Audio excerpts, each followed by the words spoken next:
Oke, ya. Saya sebelum mulai, saya pengen tahu sebenarnya apa sih yang ada dalam benak teman-teman semua mendengar judul ini ya. Ini sebenarnya jujur, ini apa ya, sebuah tema yang benar baru sekali ya. Mungkin teman-teman baru dengar ya, jujur saya pun ini adalah materi yang baru sekali. Apa yang teman-teman dengar, apa yang teman-teman pikirkan ketika mendengar dan mendapatkan judul seperti ini? Kira-kira apa yang teman-teman dapatkan insight-nya atau apa yang teman-teman coba terbayang seperti apa? Atau Mas Priyo sendiri sebenarnya terbayangnya apa sih? Oh, Priyo terbayangnya biar jadi pemimpin yang penuh energi nih, Coach. Oke, good, good. Apalagi, apalagi? Terus ya kadang kita juga loyo sih, Coach, sebagai pemimpin gitu kan.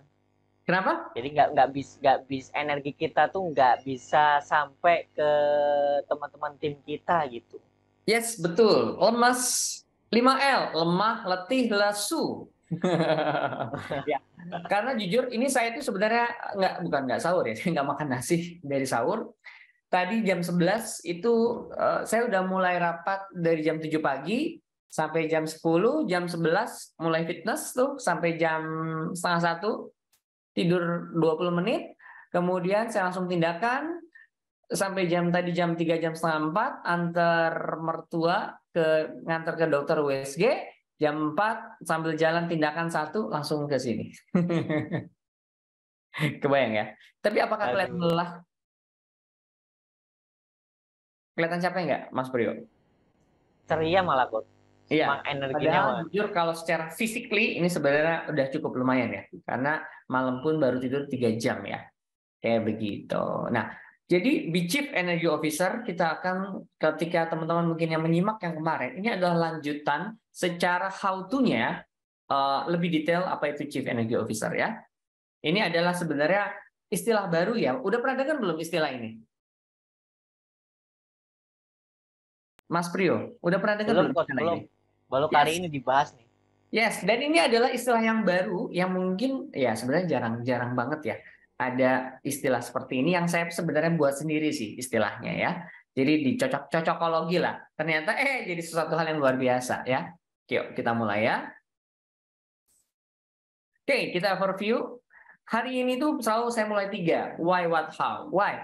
Kenapa sih ini penting? Kenapa menjadi Chief Energy Officer itu penting? Kemudian konsep CEO konsep itu apa sih?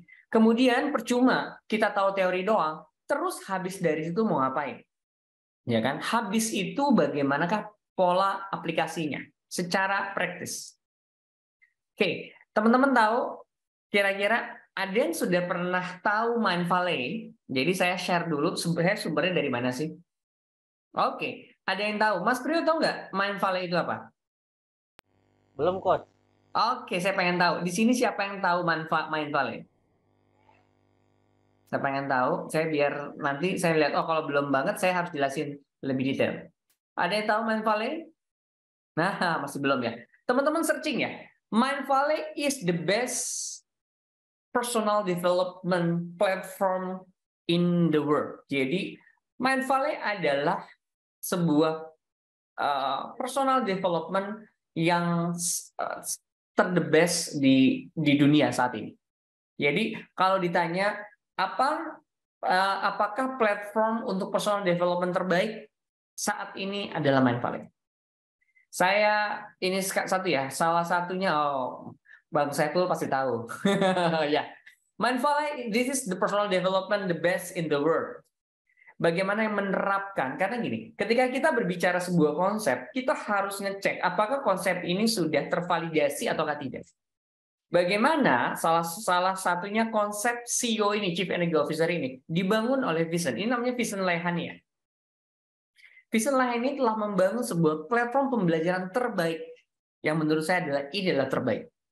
Salah satu kelasnya, kalau yang standarnya kita bayar sekitar 2-4 juta per tahun, salah satu kelasnya, waktu saya ikut tentang Hollow Body Coach, saya sendiri nanti akan bawa ke Indonesia namanya Hollow Beauty, itu adalah sebuah satu kelasnya, waktu itu saya ikut sekitar $4.000. Mas Priyo, tahu nggak harganya berapa itu? Kalau dirupiahkan sekitar 60 sampai 70 juta. Kebayang nggak sih? Dan kelasnya penuh. Total satu angkatan saya sekitar 150-an. Gila ya? Luar biasa. Jadi beliau memulai dulu pertama kali ketika dia adalah dia dari orang India ya, turunan India, memulai waktu di US, memulai dari tempat kerjanya yang sangat terpencil, sekarang sudah sangat luar biasa. Mindfulness ini berkembang jauh. Saya waktu itu selalu saya penasaran, ya apa yang membuat orang ini bisa sangat luar biasa? Ternyata pada saat menggunakan konsep energi dalam kehidupannya, menggunakan konsep duality.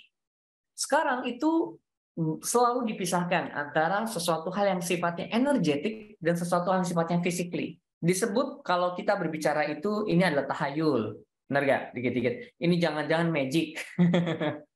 Nah, ini seolah dunia yang terpisah, padahal ini adalah dunia yang bersatu. Salah satu konsep ini sudah dibangun dan teraplikasi oleh Mindfulness oleh Vishen-Lehani. Kelas pertamanya adalah Silva Ultramind. Oke, Silva Ultramind System ini adalah dari Jose Silva, seorang hipnoterapis, seorang psikoterapis yang luar biasa membangun konsep hypnotic for business people. Jadi kita itu masuk ke dunia hipnosis hanya 3-5 menit ketika kita melakukan sesuatu. Di situ pun diajarkan bagaimana ketika kita sedang bingung, nggak dapat solusi, nggak punya ide, bagaimana dia menggunakan teknik hipnosis secara sederhana 5 menit masuk ke dalam mimpi, kemudian dari mimpi tersebut menyelesaikan problemnya sendiri masing-masing. Ini salah satu kelas, salah satu yang paling ramai di Mindfulness adalah Silva Ultramind. Silva Ultramind ini adalah sebuah kelas yang mampu mengubah kehidupan dari Vishen-Lehani. Saya biasanya ketika kita ketemu orang sukses, ketemu orang yang ini kok orangnya luar biasa, selalu saya tanya, apa pelatihan ataukah mentor ataukah buku yang mendasari perubahan mendasar dalam hidupnya? Jika ditanya the first thing first adalah Silva Ultramind untuk perubahan hidup untuk Jose Silva. Yang kedua adalah duality. Jeffrey Allen adalah the first pioneer of energy duality, sebuah pola bagaimana penyatukan pola energi yang dibangun dalam sebuah korporasi.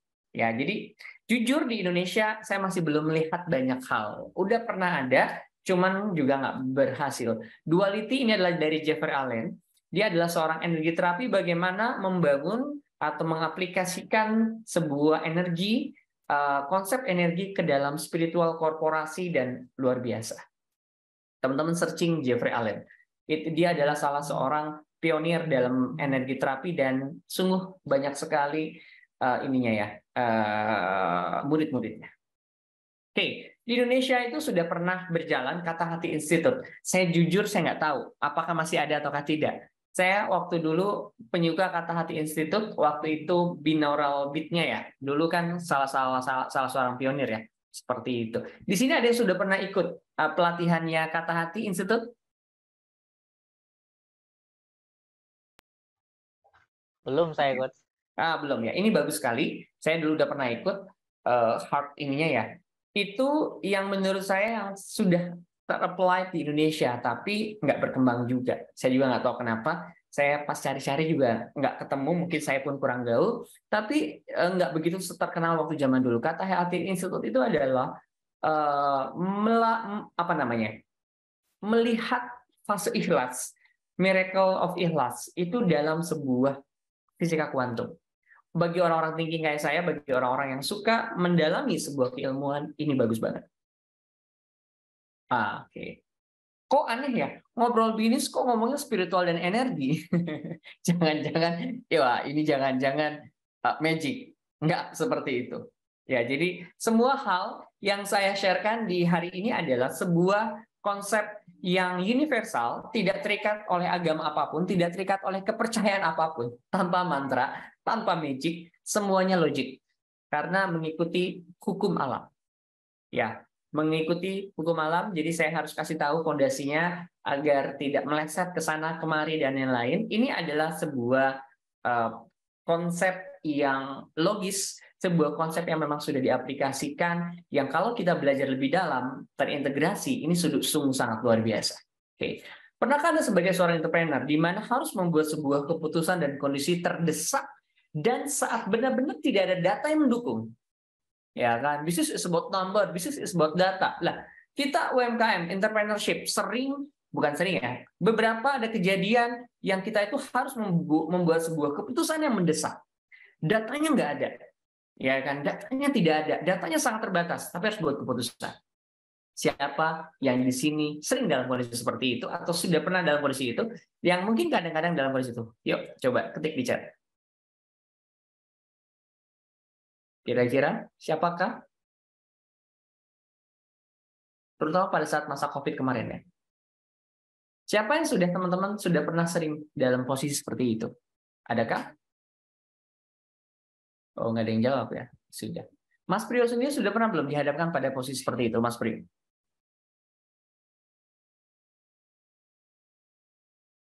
Halo? Halo, ya Coach. Udah pernah belum? Dalam fase kondisi terdesak dan harus membuat sebuah keputusan, nggak ada data. Bahkan ada data tapi sangat sedikit. Pernahkah? Kalau mendesak banget sih belum pernah kayaknya Coach. Oke. Sip. Mungkin teman-teman juga boleh tuh di situ di chat ya. Pernah nggak ngalamin kondisi yang seperti itu? Ya. Pernahkah Anda melihat sebuah tempat, ini kayaknya tempatnya keren banget deh. Sebuah produk, kayaknya kalau aku pakai ini, kayaknya bakal bagus banget deh. Sebuah keputusan Anda, yang Anda tuh sangat yakin terhadap keputusan tersebut. Padahal nggak ada data. Pernah seperti itu, Mas Priyo? Contoh, sudah menikah kan, Mas Priyo? Sudah Coach, sudah. Ketemu istrinya lama nggak? Ketemunya lama, tapi ketemunya selama sih Coach, tapi nggak nyangka di jodoh itu aja Coach. Iya. Dari mana yakin itu jodoh? Tiba-tiba kan? Tiba-tiba aja hadir gitu. Udah Tiba-tiba nikah ya. gitu. Yes. Tentunya banyak orang bilang itu love feeling, intuisi, vibrasi, entah apapun itu, entah wangsit atau apapun itu. Yang ingin saya share adalah konsep energi ini sudah built-in di dalam diri kita. Jeffrey Allen dia bilang adalah bahwa energi terapi, awareness, feeling atau intuisi dan lain, nggak ada orang yang hebat sekali atau apapun. Semuanya itu built-in ada dalam diri kita karena kita diciptakan oleh makhluk yang sempurna. Kebayangkan, kita itu adalah khalifah di muka bumi. Ya kan? Sudah otomatis Allah itu nyiapin semuanya, semua perangkatnya. Tapi kalau kita nggak menggali lebih dalam, ya paling cuma itu doang. Padahal ya ada hal yang jauh lebih besar daripada dunia fisik ini adalah dunia energi dan dunia vibrasi ini. Yang mungkin kadang-kadang kita nggak tahu, tapi entah mengapa kita itu sering menggunakan hal seperti itu. Dok, saya kan bukan pebisnis dan lain. Apakah Anda seorang ibu rumah tangga? Ya mungkin saat ini, kalau ada apa-apa sama anaknya, atau misalkan seorang ibu-ibu udah tahu nih kayaknya suami saya aneh-aneh nih, tiba-tiba tahu, that's energi vibrasi, ya kan? Dan saya selalu berpikir bahwa segala sesuatu selalu ada pola, dan selalu ada metodologi kalau kita mempelajari. Karena ketika kita melihat itu hanya sebagai sebuah alamiah dan kita nggak dapat sesuatu, kita nggak dapat pembelajaran dari situ. Ternyata setelah saya belajar lebih dalam, ternyata saat kita mempelajari, ternyata ada ilmunya. Oke. Itu yang kadang-kadang kita disebut dengan clairvoyance. Saya bertanya pada ChatGPT, clairvoyance adalah kita itu melihat hal yang tidak dapat dilihat oleh indera fisik, ya kan? Tapi mereka dapat melihat gambar, visualisasi atau warna dimensi yang tidak terlihat oleh mata biasa yang dia itu sangat yakin akan hal itu. Kalau kita sebut adalah penglihatan intuisi. Claircognizance adalah kemampuan melihat sesuatu tanpa ada penjelasan atau bukti fisik yang jelas, ya kan? Tapi kita tahu, ya kan? Saya yakin di situ. Semua pemimpin besar memiliki kemampuan seperti ini. Contoh, Presiden Soekarno kita itu sungguh-sungguh luar biasa. Clairvoyance-nya kuat sekali, banyak cerita. Nggak tahu apa-apa, tiba-tiba dia harus ke tempat sesuatu tanpa tertentu. Ketika teman-teman tahu peristiwa Rengas Dengklok, masih ingat nggak Mas Priyo? Hafal Iya nggak? Coach. Iya kan? Peristiwa Rengas Dengklok. Dan kalau ketika teman-teman melihat sejarah yang lainnya, Bagaimana pemimpin besar itu memiliki intuisi untuk melakukan sesuatu, harus ke sebuah tempat tertentu, harus melakukan sebuah tindakan tertentu. Itulah yang disebut dengan intuisi. Yes. Dan sekarang itu perkembangan tinggi. Sebenarnya sekarang sudah ada banyak tesnya. Kebetulan hampir semua tes sudah saya lakukan. Ini adalah tes Indigo School, X Indigo School. Jadi ketahuan, ternyata kemampuan saya itu terbesar pada claircognizance sama clairaudience. Clairvoyance-nya cukup, cuman masih nggak terlalu. Tapi terbesar adalah claircognizance. Aplikasinya adalah ketika sebelum HRD bilang ke saya, entah kenapa tiba-tiba aku tahu, kayaknya ini bermasalah deh. Ternyata setelah itu ngobrol, ternyata benar. Ya, karena saya selalu melihat bahwa segala sesuatu yang kita anggap mistis dan lain-lain, itu kita disebut magis pada saat kita masih belum tahu keilmuannya. Ini ngetes menggunakan tanggal lahir, human design, dan beberapa perangkat yang lain. Ini ada alat tesnya, kita mengetahui kira-kira kita itu memiliki bakat di mana sih. Clairaudience itu adalah orang-orang yang secara intuisi, dia itu bisa mendengar sesuatu. Clairvoyance, dia melihat sesuatu ya. Nah, ini benar ya. Oke, sip. Hampir semua pemimpin itu dilahirkan dengan intuisi yang tajam, yang dia baik dilatih ataupun didapatkan ataupun dia dilatih. Seperti itu. Ya, yang saya sharekan di hari ini adalah segala sesuatu yang bisa teman-teman latih. Kenapa? Karena ada metodologinya, bisa diukur dan bisa dievaluasi prosesnya. Seperti itu dia.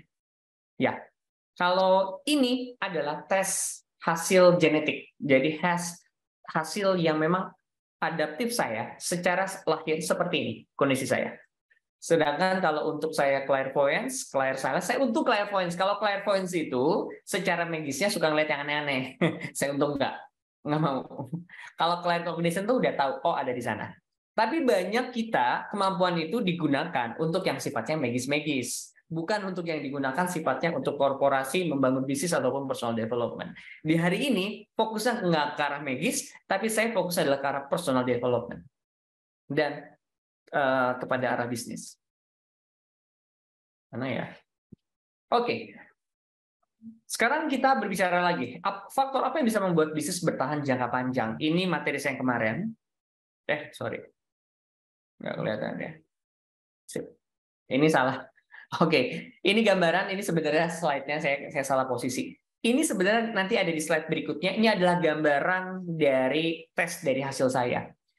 Nanti secara praktikalnya kita tahu tipe kita itu human design itu apa, nanti saya jelasin ya. Ini kayaknya slide-nya tadi saya salah copy paste ya.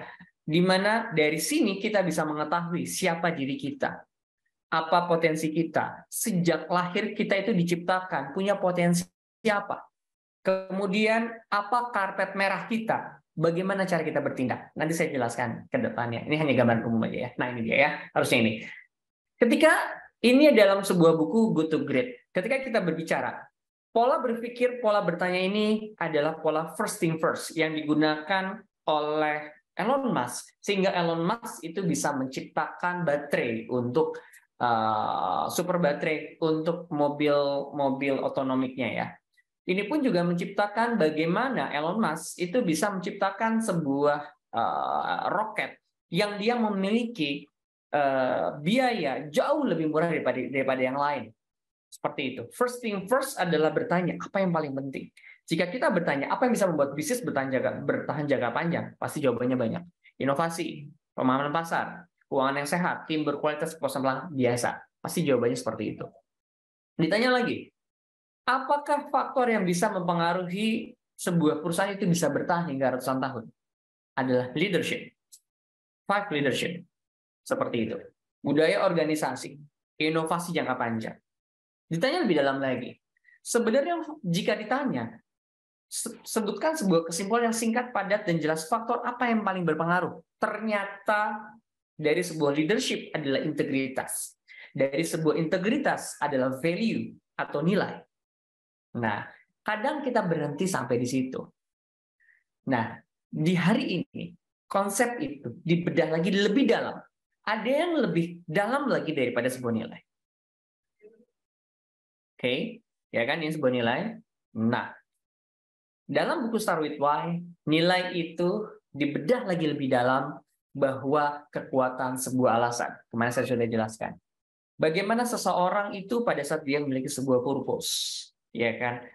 Apa yang dia akan lakukan dan apa yang dia lakukan di buku Start With Why. Lebih dalam. Karena why ini adalah sebuah energi, ya kan? What is your cause? What you believe? Apa yang kita percaya? Bagaimana prosesnya sehingga kita bisa melaksanakan seperti itu. Di sesi ini kita bahas lebih dalam lagi. Ini adalah pertanyaan first thing first. Apa sebenarnya mendasari sebuah why? Ketika kita berbicara tentang the law of attraction, nanti berikutnya adalah apa ada yang membedakan naluri manusia dan hewan. Manusia memiliki akal pikiran sehingga dia bisa membangun namanya atensi. Atensi itulah yang akan mempengaruhi sebuah energi. Itu fokus pada hal apa yang diinginkan. Nah, ini adalah penjelasan lebih dalam yang merupakan konsep berpikir bagi seorang CEO atau Chief Energy Officer. Seperti itu. Ketika kita melihat, tadi kita melihat masa Newtonian dan masa, ini siapa sih? Albert Einstein. Masa pada saat kita melihat secara fisikly, benda itu kalau kita lebih kecil lagi, itu adalah molekul. Molekul itu kalau lebih kecil lagi, itu adalah atom. Dari atom, kalau diperkecil lagi adalah partikel. Zaman dulu cuma sampai sana. Ternyata, masa Albert Einstein masuk kepada fisika kuantum, ternyata di balik itu adalah kuanta dan energi vibrasi. Sama halnya, ketika kita melihat secara personal, ya kan, yang membentuk nasib itu adalah karakter. Kalau ditanya lagi, apa sih yang ngebangun karakter? Itu adalah kebiasaan. Apa sih yang membangun kebiasaan? Itu adalah tindakan. Apa sih yang membangun pikiran? Apa yang tindakan adalah pikiran. Apa sih yang membangun pikiran? Itu adalah perasaan. Ya. Jika melihat lebih dalam lagi, why of why? The first thing first dari sebuah why itu adalah energi vibrasi yang tersentuh, yang termanifestasi dari perasaan kita. Nah, dan perasaan ini kalau kita gali lagi lebih dalam sebuah buku berjudul Power versus Force. Saya pengen tahu siapa yang sudah pernah baca buku dari Power versus Force? Adakah di sini? Sebelum saya melanjutkannya lagi. Adakah? Mas Priyo udah baca? Belum, Coach, belum. Oh, kok belum mulu sih? Bercanda. Soalnya depan saya cuma Mas Priyo doang. Ini bagusnya Mas Priyo ya. Power versus force. Jadi ketika kita cacah lebih dalam lagi, ternyata perasaan ini kalau dicacah lebih dalam, ternyata memiliki sebuah energi. Power versus force itu penelitiannya puluhan tahun. Melihat bahwa para leader besar, para pemuka agama, para spiritualitas, dia kumpulkan perasaan-perasaannya, dan ternyata adalah memiliki sebuah energi. Yang paling atas enlightenment itu adalah sebuah kayak wangsit, sebuah pencerahan. Peace itu adalah ketenangan. Joy itu adalah kesenangan.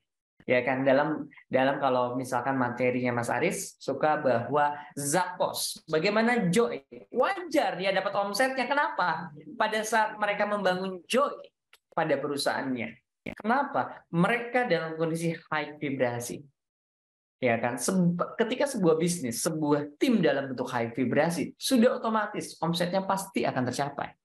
Tapi ketika mereka bergerak dengan penuh ketakutan, fear, ya kan, di fase 100, kemudian dengan guilt, dengan rasa bersalah orang-orang di dalamnya, sudah otomatis omset pun akan susah tercapai. Kenapa? Karena mereka bergerak dengan vibrasi yang rendah.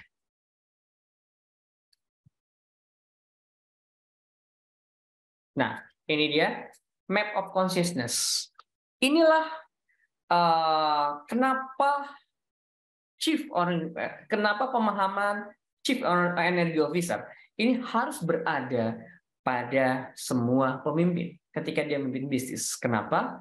Karena inilah yang membangun bisnis kita. Yang dari luar itu kelihatan bangunannya, makin ke dalam kelihatan orang-orangnya. Dari sana kelihatan value, kelihatan kulturnya. Lebih dalam lagi adalah perasaannya. Lebih dalam lagi perasaannya adalah seberapa besar energi perasaan orang-orang di sekitar kita. Map of Consciousness akan menjelaskan kenapa sebuah bisnis bisa berkembang besar dengan kondisi vibrasi yang luar biasa. Kenapa ada sebuah bisnis yang padahal didalami orang-orang hebat, kompeten, tapi dengan lingkungan yang nggak ada hahihi, lain-lain, tapi kok dia merunduk? Kenapa energinya kok rendah? Ya, inilah jawabannya. Map of Consciousness. Oke, saya jelaskan dulu dari story saya. Kemarin saya sudah jelaskan juga. Habiskan jatah gagalmu di usia muda. Ini adalah 10 tahun yang lalu dalam kondisi terjepit, hutang ratusan juta rupiah, kemudian rumah orang tua disita, harus menjadi untuk bisa ketemu untuk para investor. Ya, saya nggak terlalu banyak cerita karena ini sudah saya ceritakan kemarin sebelumnya, ya kan. Saat itu saya terlilit hutang, investasi bodong yang menyebabkan saya terlilit hutang dari semuanya. Dan saya menyadari pada saat saya memulai awal, saya memulai dengan high vibrasi. Ketika saya memulai dengan satu orang, di mana orang yang pertama kali dimulai adalah orang yang lagi nongkrong di depan, lagi jaga pulsa, dia adalah asisten pertama saya, ya kan. Tapi saya tidak pernah merasa rendah, selalu dalam high vibrasi. Saya menyadari bahwa ternyata itulah modal saat saya memulai awal usaha, di mana pada saat kita memulai high vibrasi, melayakkan diri kita, segala sesuatu hal itu akan mudah dicapai. Ketika teman-teman mungkin di Grounded Coach Fahmi selalu bilang bahwa walaupun karyawan kita cuma satu, disiplin kita, mental kita itu harus dalam kondisi yang high vibrasi. Ternyata inilah bisa menjelaskan hal tersebut. Bukan sekedar semangat, tapi itu akan membangun kita seberapapun kondisi kita saat ini. Apalagi sekarang business owner sekarang adalah harus bagi-bagi THR. Ya, lumayan bawa apa ini? Yang lagi in sekarang di TikTok, ya. THR, kemudian gaji, kemudian operasional yang meningkat. Alhamdulillah, dan semoga omset meningkat juga di bulan puasa ini. Cukup lumayan. Dengan vibrasi yang tepat, sebagaimanapun Anda pasti akan bisa mencapainya. Sama seperti saya mulai praktek dari saat itu, membangun vibrasi dari kondisi apapun kondisi saya saat itu. Ketika orang bilang kalau mau bangun skincare harus punya miliaran, memang kalau sekarang kita mau bangun minimal 1M. Tapi saya semua adalah mulai saya dengan 5 juta, step by step, akhirnya semua terkumpul hingga saat ini. Ya kan? Semua saya akan mulai dari tempat yang sangat biasa saja. 8 tahun berturut-turut, 8 dokter di situ, tidak ada yang laku di sana. Ini adalah mendobrak 5P. Katanya harus price. Oke, price saya juga nggak beraturan saat itu. Place, udah jelas. Place ini udah nggak layak. Untuk disebut dengan klinik awal, sudah nggak layak. Untuk disebut sebagai tempat parkir, nggak ada tempat parkir. Ya kan? Disebut dengan produk saya cuma produk maklun yang biasa yang saya kletekin di awal-awal. Karena saya nggak punya modal untuk memulai awal. 5P oke dalam otak kita, tapi pada saat Anda memulai sesuatu, ya kan, mulailah dengan vibrasi yang tepat. Dimanapun Anda berada, bagaimanapun kondisi Anda saat ini, mulailah dengan vibrasi yang tepat dalam kondisi apapun itu. Yang akhirnya ternyata ini adalah mulai karyawan pertama saya dimulai. Ini adalah asisten saya yang saat itu lagi dagang pulsa di depan. Jadi asisten pertama saya. Kamu jadi asisten saya. Saya pakein bajunya. Kalau ada pasien, tolong kasih tahu kamu adalah asisten saya. Saya mulai semuanya dari situ. Ya kan? Akhirnya sekarang rebranding Dr. Max Clinic itu baru dari tahun 2019, sekarang udah tahun 2023, itu melesat dengan cepat. Seperti ini. Karena pada saat saya mengerti bahwa dengan vibrasi yang tepat, maka kita mampu mencapai apa yang kita lakukan. Ya. Nah, ini dia. Ini adalah Dr. Max sendiri. Ini skincare-nya, skincare for men-nya. Dr. X ini adalah aplikasi khusus buat di klinik kecantikan, startup yang saya bangun. Nah, dan saya akan membagikan hal tersebut. Kenapa saya mulai dari story? Yang pertama, tadi saya mulai share bahwa konsep ini apply nggak sih? Model ini kira-kira sudah teraplikasikan belum sih? Yes, sudah. Tadi kita lihat. Di internasional, Mind Valley dengan konsep ini menjadi platform personal development terbaik di dunia. Ya kan? Saya pun cerita bahwa bagaimana saya memulai awal kalau vibrasinya tepat, Akhirnya saya baru menyadari, oh ternyata learning-nya adalah seperti ini. Maka saya pun akan share bagaimana saya ulang lagi tentang mindset, LOA, algoritma, SEO konsep, dan bagaimana aplikasinya. Oke, ini adalah beberapa buku-buku yang saya baca yang menjadi dasar materi di hari ini. The Answer adalah Missing Link of the Law of Attraction. Itu menjelaskan dari the secret, power, magic, dan semuanya yang masih ada missing link. Ternyata dalam buku ini itu sudah bisa dijelaskan. Ini karya Coach Agus Kanelendra. Beliau guru saya di Resource State Therapy. Ini bagus. Oke. Kita berbicara tentang law of attraction. Banyak orang berpikir tentang law of attraction. Padahal sebenarnya sebelum terjadi attraction harus selalu ada namanya vibrasi. Konsep law of attraction itu adalah sangat sederhana. Dua hal yang paling penting. Dia hanya bisa menarik apa yang dia bisa tarik. Contoh, magnet hanya bisa menarik besi. Benar kan? Dia hanya bisa menarik apa yang sesuai dengan frekuensi. Yang kedua adalah dia hanya bisa menarik sesuatu hal yang lebih kecil darinya. Jadi, kalau saat ini bisnis kita masih belum bisa menarik uang, sederhana. Maka seluruh resultan vibrasi kita masih belum kuat untuk menarik hal itu. Ya, itu adalah prinsip dasar sederhana dari law. Oke. Ini adalah LOA algoritma. Saya pun nggak akan terlalu bahas detail karena sudah dijelaskan di yang sebelumnya, tapi saya mulai mengulang. Ternyata dalam buku itu dijelaskan tentang 3 hal. Ya. Pertama adalah kualitas vibrasi. Dan LOA algoritma inilah yang nanti akan menjadi proses aplikasi kita di dalam bisnis ataupun dalam personal development. Karena ada algoritmanya. Karena ketika kita berbicara energi, banyak yang tidak bisa ada proses pengukuran di situ. Pada saat kita ngukur, ukurannya apa? Nah, seperti itu. Ternyata kalau kita mau merubah sesuatu secara strategik, berarti 3 hal yang harus kita rubah. Pertama, kualitas vibrasinya. Apakah tim-tim di kita, apakah kita sendiri memiliki fokus pikiran sadar? Apa artinya? Kita tahu kita mau kemana. Kita perlu secara strategik, goals objektifnya. 5 tahun ke depan, apa yang ingin kita kejar? Itu adalah fokus pikiran sadar. Fokus pikiran bawah sadar adalah pada saat kita mau mengejar hal itu, adakah keraguan? Adakah mental block? Adakah ketakutan untuk mengejarnya? Kemudian pada saat kita mengejarnya, adakah luka batin? Adakah memori-memori yang membuat kita sulit untuk bergerak? Contoh luka batin berikutnya adalah, apakah kita pada saat menghadapi teman kita yang lebih sukses daripada kita, padahal dulu belajar kepada kita, apakah hati kita itu merasa ikhlas, merasa senang saat seperti itu, atau sebaliknya? Jika ada, cek, jangan-jangan itu adalah luka batin. Salah satu ciri sederhana luka batin adalah sulit untuk melihat orang senang, ya kan? Dan selalu julid. Jadi itu salah satu contoh dari luka batin. Oke, yang kedua adalah tindakan strategis nyata. Vibrasi yang bagus tidak akan pernah bisa termanifestasi jika tidak ada sebuah tindakan strategis nyata. Apa bedanya tindakan strategis nyata dan tindakan saja?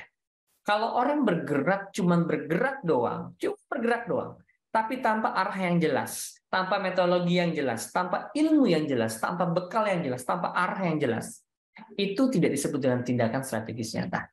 Tindakan strategis nyata adalah Anda tahu tujuannya kemana. Oke, target 1 miliar per bulan. Anda tahu bagaimana strategi untuk mencapainya. Itu yang disebut dengan tindakan strategis nyata. Yang terakhir adalah ada hal yang menjadi faktor kali yang inilah menjadi rekening kebaikan. Ya, saya sering dengar kelasnya Mas Aris itu luar biasa dalam flywheel atau inbound marketing adalah pada saat kita menebar kebaikan, sudah otomatis customer pun akan senang, akan happy, dia akan sangat mudah untuk mereferalkan. Maka rekening kebaikan ini adalah faktor kali dari semua hal yang kita lakukan. Kita kasih contoh, case lebih sederhana. Orang suka belajar workshop, tapi kok kenapa nggak maju hidupnya? Kok nggak maju-maju hidupnya? Ya kan? Ternyata loaknya adalah, ya 10 adalah menunjukkan fokus pikiran sadar. 5 adalah menunjukkan fokus pikiran bawah sadarnya. Ya kan? Karena ternyata secara workshop otaknya sudah penuh. Fokus pikiran sadarnya dia tahu. Tapi ada ketakutan di dalamnya. Ditambah luka batin. Dia tuh kalau lihat orang senang, orang sukses, selalu nyinyir. selalu melihat bahwa kok dia udah kayak begitu ya, aku kok kayak begini ya. Itu ada luka batin. Ya kan, secara rekening kebaikan oke lah, dia sosok lah ya, suka melakukan, suka sedekah, tapi ya standar-standar saja. Maka nilainya 6. Hasilnya 19,5. Tapi ada satu orang di mana dia nggak suka belajar, nggak ngerti workshop, nggak pernah ikut workshop, nggak ngerti ilmu bisnis, tapi kok beruntung dan terus dan maju. Kemarin saya cerita adalah bahwa ada di Sukabumi itu luar biasa ya. Kalau teman-teman lihat ada warung Sunda yang dari Cianjur, ya kan, yang dia tuh rame sekali, apalagi kalau sekarang bulan puasa ramenya luar biasa. Kenapa bisa seperti itu? Karena secara pikiran sadarnya mungkin cuma 5. Dia nggak tahu apa yang dia lakukan. Dia nggak pernah belajar workshop. Tapi ada sebuah keyakinan yang penuh. 10 makanya. Luka batin nggak ada. Sering ditipu, biarin. Santai. Tenang. Orang dia itu dihianati sama karyawannya, santai saja. Dia selalu yakin Allah Maha Baik. Maka luka batinnya 0. Rekening kebaikannya dia selalu sedekah, selalu berbuat baik sama orang. Akhirnya hasilnya 62,5. Ya kan? Artinya 19,5 ke 62,5 hampir sekitar 6 kali lipat dari situ. Nah, mindsetnya adalah aku sesuai prasangka hambaku. Prinsip dasar pertama dalam mengaplikasikan Chief Energy Officer adalah kita harus mengerti konsep tentang loa tersebut. Ada 3 yang kalau kita mau rubah. Vibrasinya kita rubah. Tindakan strategis nyatanya kita rubah. Yang terakhir adalah rekening kebaikan kita yang kita rubah. Aku sesuai prasangka hambaku, doamu adalah yang ada dalam pikiran, perasaan, tindakanmu. Saya suka menonton itu Gus Baraja ya. Saya suka bagus tuh di YouTube. Rekomendasi bahwa ternyata ada doa formal dan doa non formal. Doa formal adalah doa yang Anda lakukan pada saat sholat, pada saat beribadah, lain-lain. Tapi sebenarnya yang menjadi law of attraction Anda, yang menjadi benar-benar perasaan kamu adalah doa non formal. Apa itu? Setiap lintasan hati kita, setiap pikiran kita. Karena itu hati-hatilah apa yang kita pikirkan dan apa yang kita rasakan. Nah, bahwa konsep Chief Energy Officer adalah bisnis adalah cerminan dirimu. Dirimu adalah pusat energi semuanya. Omsetmu adalah resultan seluruh energi vibrasi yang ada dalam perusahaan. Jika omsetmu turun, yang pertama kali dirubah apa? 1, kualitas vibrasinya. Apakah Anda sehari-hari saat berangkat dengan vibrasi yang baik ataukah enggak? Atau Anda cuma lemes doang, cuma bisa marah-marahin karyawan doang, cuma bisa nyalahin orang doang. Yang kedua adalah tindakan strategis nyatanya sudah dilakukan atau belum. Yang terakhir adalah rekening kebaikan Anda sudah dilakukan atau belum. Nah, everything is about energy. Segala sesuatu dalam hidup ini adalah energi. Produk Anda adalah energi. Brand Anda adalah energi. Bisnis Anda adalah energi. Teman Anda adalah energi. Mitra Anda adalah energi. Customer Anda is energy. Jadi pada saat kita tidak mempelajari hal ini, sebenarnya kita tidak mempelajari hal yang paling mendasar, yang menyusun semua hal. Jadi saya sudah jelasin seperti itu, bahwa semua benda dasarnya satu, yaitu energi vibrasi yang digerakkan oleh perasaan. Jadi hati-hati sama perasaan. Ketika teman-teman mudah merasakan takut, was-was, mau THR, aduh bingung harus dari mana, harus hati-hati. Karena perasaan itulah yang menentukan arahnya. Sekarang baru nih, Dok, tadi udah kita tahu konsep energi, sekarang bisa dipraktekin nggak sih? Yuk, kita belajar. Bagaimana konsep energi ini, konsep Chief Energy Officer ini, kita praktekkan mendalam ke dalam prakteknya. Pertama, teman-teman harus mengerti kepada structure. Energi ini adalah seperti aliran energi. Salah satu penyebab sebuah perusahaan tidak berjalan adalah karena energinya mandek. Anda sebagai seorang CEO, udah jelas orang yang paling nomor 1 di Anda bersemangat, tapi bawahnya melempem. Kira-kira mungkin nggak? Dalam flywheel, dalam inbound marketing, dalam apapun juga, sehebat apapun marketing, kalau depannya melempem, kira-kira mungkin nggak bakal terdelivery dengan baik? Tidak. Karena itu Anda harus tahu, Anda harus membangun sebuah structure. Ya kan? Sebuah orang CEO, tugas yang pertama adalah atensi. Jadi, bagaimana cara mengaplikasikan? Yang paling pertama adalah Anda harus tahu apa tugas Anda. Tugas Anda adalah memberikan atensi. Itu adalah tugasnya Chief Energy Officer. Dok, apa itu atensi? Anda harus tahu mau kemana. Anda harus membuat sebuah goals yang menggugah semuanya. Anda harus membangun sebuah why, alasan yang kuat kenapa bisnis Anda ada. Kenapa bisnis Anda, arah Anda mau kemana. Purpose apa yang ingin Anda ciptakan? Itu adalah atensi. Apa itu cukup? Enggak. Anda harus mendelivery ke bawah. Maka Anda perlu membangun structure namanya MEO atau Managing Energy Officer. Dia adalah supervisor Anda. Dia adalah manajer Anda. Banyak bisnis yang nggak berkembang karena yang paling pintar cuma CEO-nya doang. Yang paling semangat cuma CEO doang. Yang ke bawahnya melempem. Maka mulailah membangun energi Anda. Salurkan kepada manajer Anda, supervisor Anda. Sekarang waktu puasa, waktu yang terbaik. Ya, sama saat ini saya juga mudah-mudahan di hari salah satu prosesnya saya menggunakan delivery energi ini dengan sholat tahajud bareng, kemudian mulai membangun sebuah kebersamaan, Anda mulai cerita tentang purpose Anda mulai membantu orang-orang di sekitar Anda melepaskan luka batinnya. Ya, itu adalah Managing Energy Officer. Tugasnya adalah mengumpulkan atensi Anda dan mengarahkan kepada arah yang tepat, dimasukkan kepada divisi yang tepat. Itu fungsi utama supervisor. Kemudian ada namanya DO, Delivery Energy Officer. Itu adalah karyawan-karyawan dan staff Anda harus mendelivery dengan value dan nilai yang sama, dengan nilai yang luar biasa di situ. Inilah sebuah energi structure organisasi. Sekarang kita lihat di aplikasinya lebih dalam. Nah,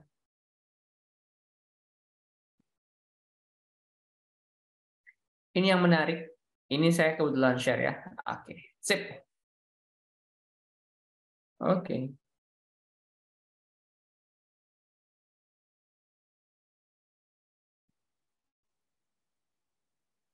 Ini bagaimana sebuah konsep energi. Ini adalah masuk ke dalam sebuah korporasi yang saya sebut dengan energetic blueprint. Kok nggak ada ya?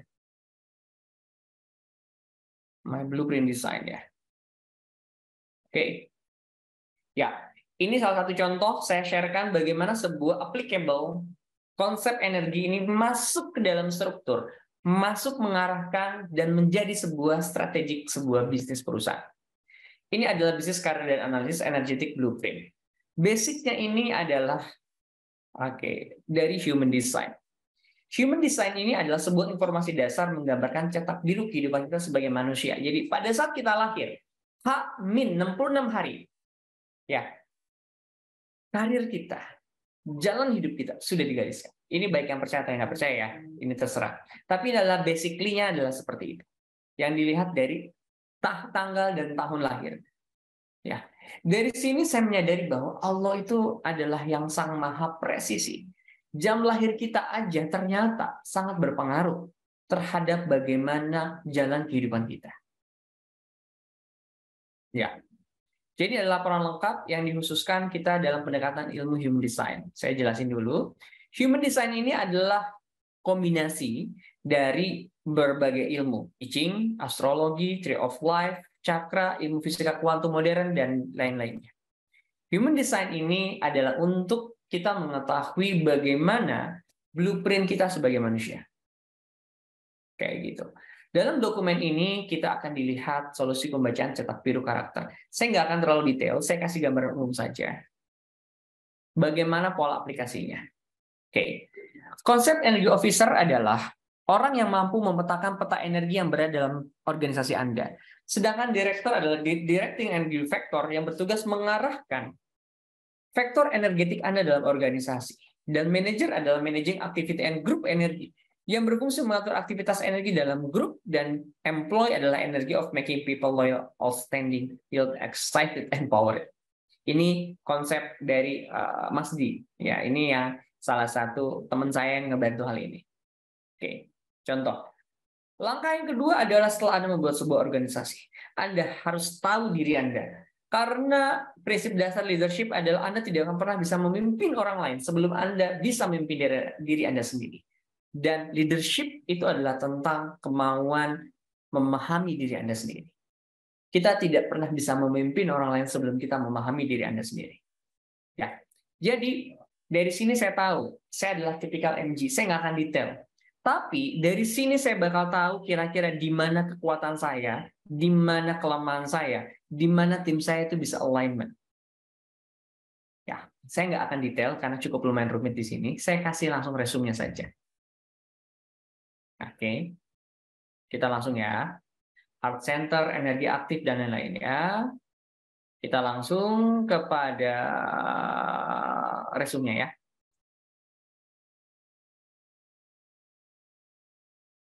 Oke ya. Secara umum, ini dia. Sip. Nah, saya langsung organisasi ya. Oke. Secara umum, pola kita dalam ngebangun ini adalah sederhana. Kalau bisnisnya nggak berkembang, energinya ada yang macet. Maka polanya kita menggunakan konsep PDCA, tetap pola managerialship. Ya. Prinsip dasarnya sederhana PDCA. Kita memplan, kita melakukan, kita memetakan. Do, lakukan, cek, pantau, act, kita melanjuti tindakan solusi dari semuanya. Secara umum, seluruh manusia dibagi menjadi 5. Seorang inovator atau inisiator itu adalah manifestor. Contoh yang menjelaskan, saya nggak tahu ya, Elon Musk itu apa, tapi kemungkinan dia kalau nggak manifestor, kalau nggak dia MG. Manifestor itu biasanya adalah apa yang dia pikirkan itu biasa tercipta. Ada sebagai alkemis atau builder. Generator adalah sebagai seseorang yang dia bisa menggerakkan organisasi. MG adalah time bender, saya adalah MG. Ya kan? Dia adalah sebagai express builder atau time bender, dan satu lagi adalah sebagai advisor adalah projector, dan satu lagi adalah kalibrator atau evaluator sebagai seorang reflektor. Ya, semua manusia di dunia dibagi menjadi 5 tipe seperti ini. Nah, Human Energy Matrix, setiap orang itu punya pola dan pola arahnya masing-masing sendiri. Nah, Dok, habis beres dari sini sebenarnya dapat apa sih? Oke. Dari sini mereka akan tahu analisa kekuatannya itu apa, kelemahannya apa, strength dan weakness-nya itu apa. Masing-masing dia punya kelemahan dan punya kekuatan. Hingga yang paling terakhir adalah kita akan membangun yang namanya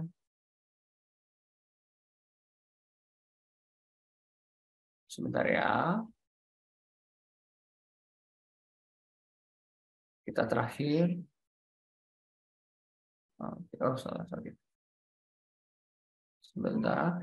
Saya akan iniin. Paling terakhirnya adalah role organisasi. Karya organisasi. Oke.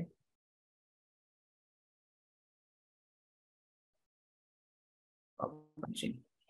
Sorry, belum bisa karya.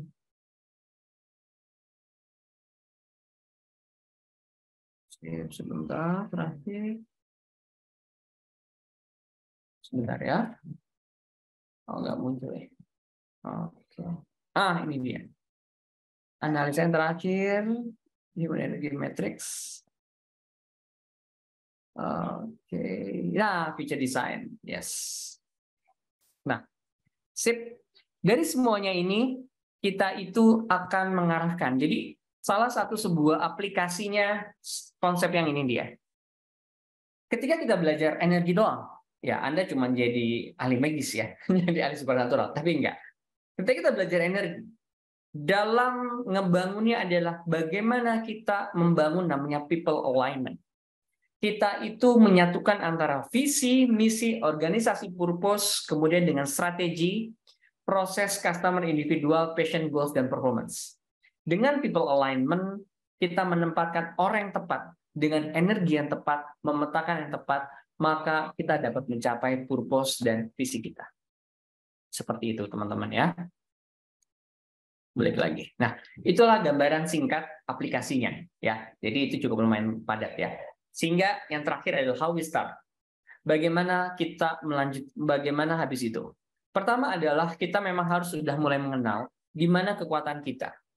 Setelah itu kita harus melakukan mapping petakan energi tim kita, kemudian membangun strategic development sama seperti tadi dengan konsep PDCA.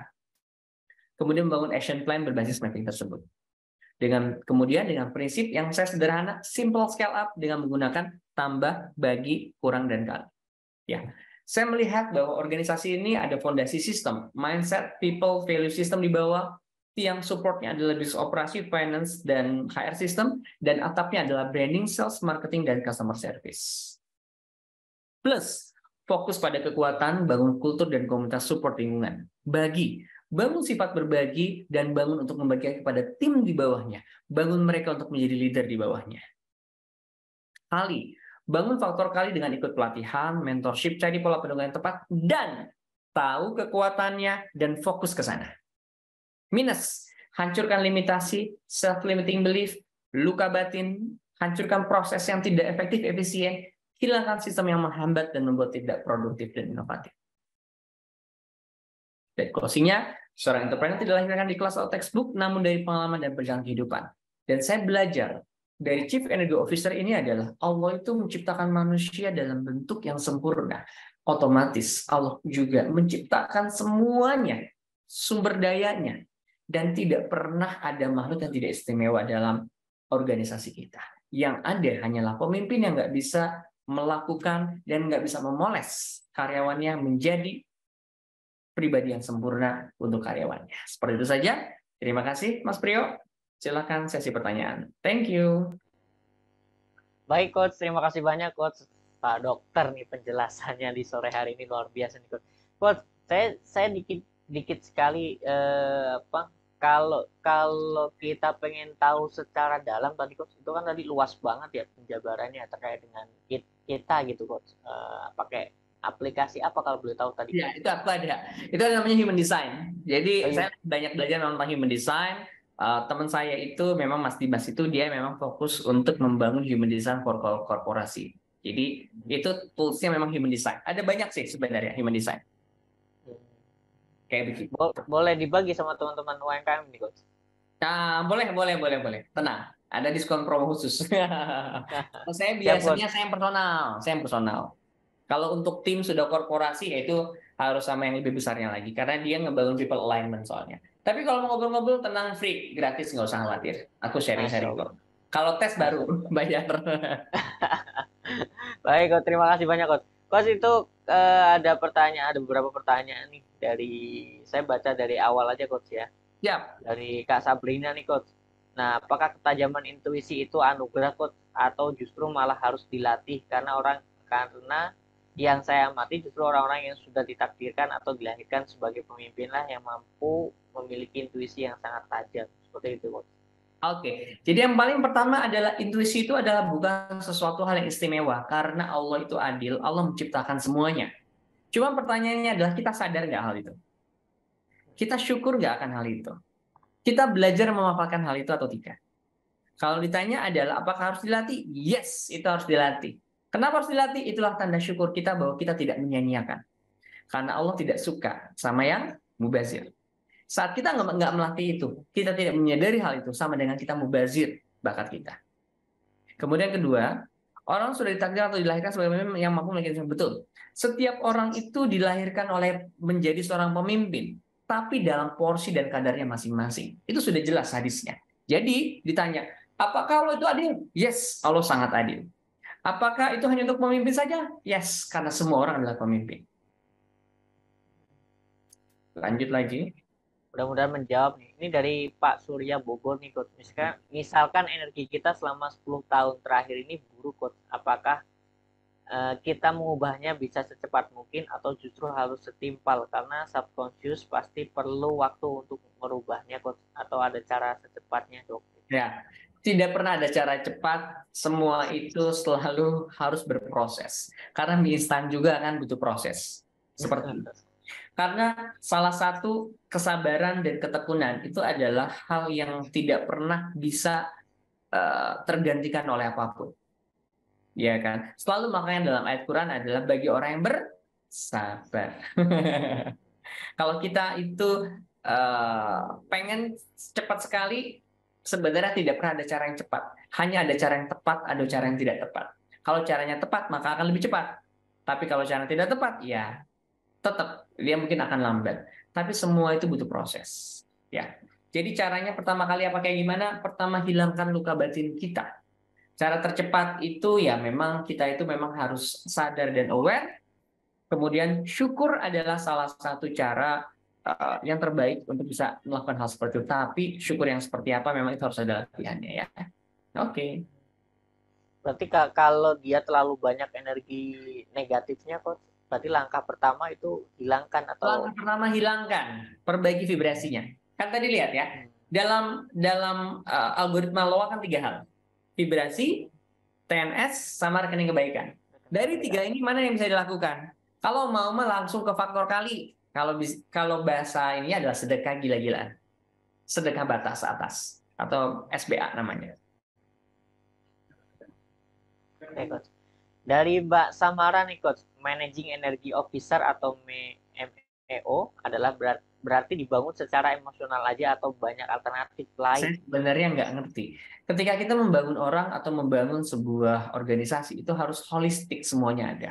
Nggak bisa cuma emosional saja kan. Strategiknya harus ada, kemudian juga emosionalnya harus ada, ya kan. Semuanya harus ada. Kita nggak bisa ketika kita memperbaiki sesuatu hanya dari satu sisi saja. Apalagi kalau hanya secara emosional. Emosionalnya kenceng, tapi logiknya nggak juga, ya nggak bisa juga. Karena kalau pemimpin kan harus berbasis data dan logikal kan, tapi tidak mengesampingkan emosional namanya. Gitu. Itu ya, Lanjut. Pak. Mudah-mudahan menjawab ya. Dari Pak Haryono, Coach, untuk proses blueprint itu berarti komunikasi kita terhadap diri kita sendiri kan, Coach.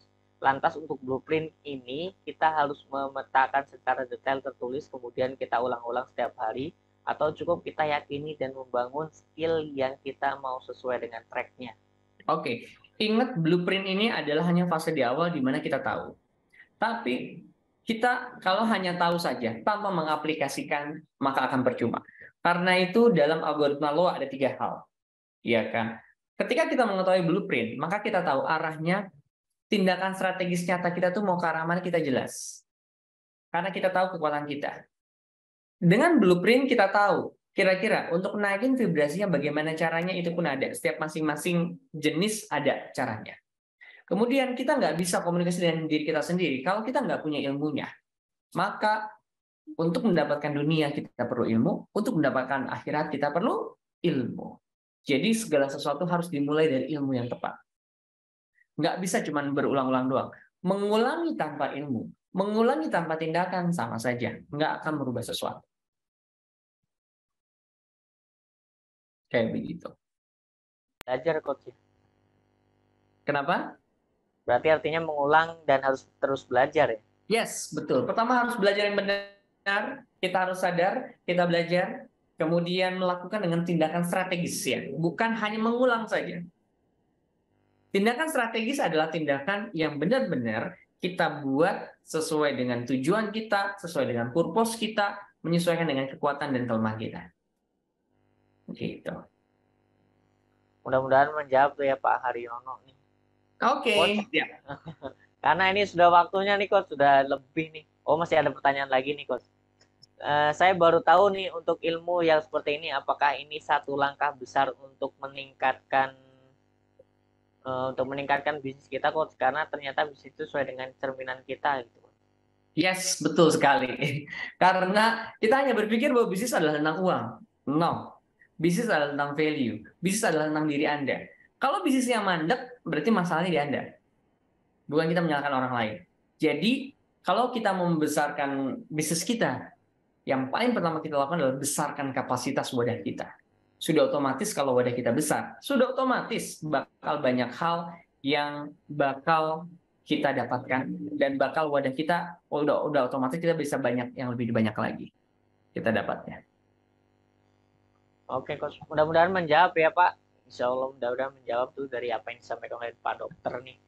Dan untuk teman-teman sahabat laporan nanti insya Allah nanti akan berlanjut sesi sharingnya karena memang ini waktunya sudah mepet untuk berbuka nih, khususnya untuk sahabat-sahabat yang di daerah Wita nih. Coach, untuk closing statement Coach, silahkan Coach untuk teman-teman nih. Oke. Sebuah kata yang saya ambil dari Pak Ari Ginanjar yang waktu itu transformational leadership adalah, setiap orang itu Allah ciptakan dalam bentuk yang sempurna. Dan Allah itu menitipkan semua orang yang ada dalam organisasi kita, tidak pernah ada sesuatu hal yang kebetulan. Hargai, syukuri setiap orang-orang yang ada di sekitar kita. Karena ketika kita bersyukur, maka Allah akan menambahkan. Ketika kita tidak bersyukur, maka Allah akan cabut nikmatnya itu. Karena itu, syukurilah kondisi Anda saat ini dalam kondisi apapun, karena yakin itu yang terbaik dalam hidup Anda. Seorang Chief Energy Officer itu bukan berarti dia seperti mendewakan sesuatu, enggak. Yang paling pertama adalah dia mengenali dirinya dan dia mensyukuri kondisinya karena dia tahu tentang dirinya. Salam saya Dr. Matt, semoga bermanfaat. Semoga di Ramadan ini teman-teman berkah hingga nanti semoga sukses selalu untuk teman-teman semuanya. Thank you.